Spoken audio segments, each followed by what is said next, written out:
से कैसे बचना है आपको। कोरोना जैसे वायरस को लेकर देश में खौफ है। स्वास्थ्य मंत्रालय लगातार इस पर बैठक कर रहा है। सभी राज्य इस वायरस को लेकर अलर्ट हो गए।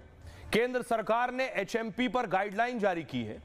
लोगों को चिंता ना करने और सतर्क रहने को कहा गया है। सर्दी बुखार 5 दिन में अगर ठीक नहीं हो रहा है तो डॉक्टर को दिखाइए। बुखार या तेज सर्दी जुकाम में आराम की सलाह दे रहे हैं डॉक्टर्स। भीड़ भाड़ वाली जगहों से परहेज करने को कहा है। खांसते या छींकते समय मुंह नाक को रुमाल से ढकें। अपने हाथों को लगातार साबुन से साफ करते रहें। बिना हाथ धोए चेहरे या मुंह नाक पर हाथ ना लगाएं। संक्रमण कम करने के लिए घर में सही वेंटिलेशन हो। खूब पानी पिएं और पौष्टिक भोजन करें। छोटे बच्चों और बुजुर्गों में दरअसल इम्यूनिटी कम होती है, इसलिए एचएमपी का खतरा उन्हें सबसे ज्यादा होता है। भारत में एचएमपी वायरस के 4 केस बच्चों में ही मिले। बच्चों को लेकर खास सतर्कता बरतने की सलाह है। इस वायरस के इलाज के लिए कोई पक्की दवा नहीं है, इसलिए एंटीबायोटिक या अपनी मर्जी से कोई दवा ना दें। सांस लेने में दिक्कत होने पर ऑक्सीजन सपोर्ट दिलाएं।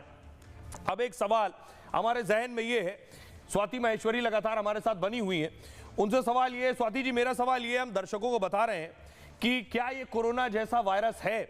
सवाल ये है, सबने वैक्सीन ली है, लोगों ने वैक्सीन ली है, क्या ये वायरस हमें वैक्सीन से, कोरोना वाली वैक्सीन से बचा लेगा?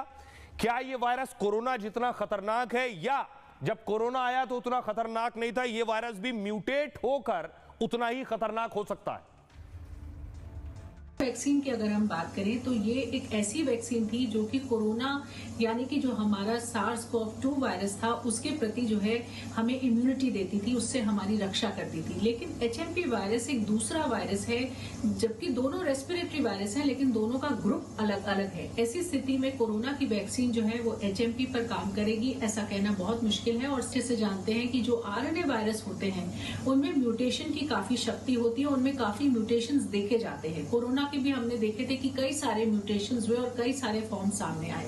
ऐसी स्थिति में एचएमपी वायरस के साथ भी ये संभावनाएं है कि इसमें म्यूटेशन हो जाए या ये ज्यादा घातक बन जाए, ज्यादा इन्फेक्शियस हो जाए।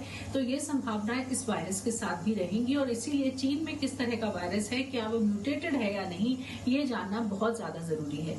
जी, बहुत बहुत शुक्रिया डॉक्टर स्वाति माहेश्वरी आपका। डॉक्टर स्वाति का कहना है, बेशक कोरोना की तरह कहा जा रहा हो, कोरोना में भी शुरू में कहा गया ये बहुत घातक नहीं है, लेकिन उसने अपना रूप और शक्ल बदला और खतरनाक हो गया। ये भी उस तरह का रूप ले सकता है और खतरनाक हो सकता है, इसलिए खुद को सुरक्षित रखना, सावधानी बरतना, यही एक उपाय है।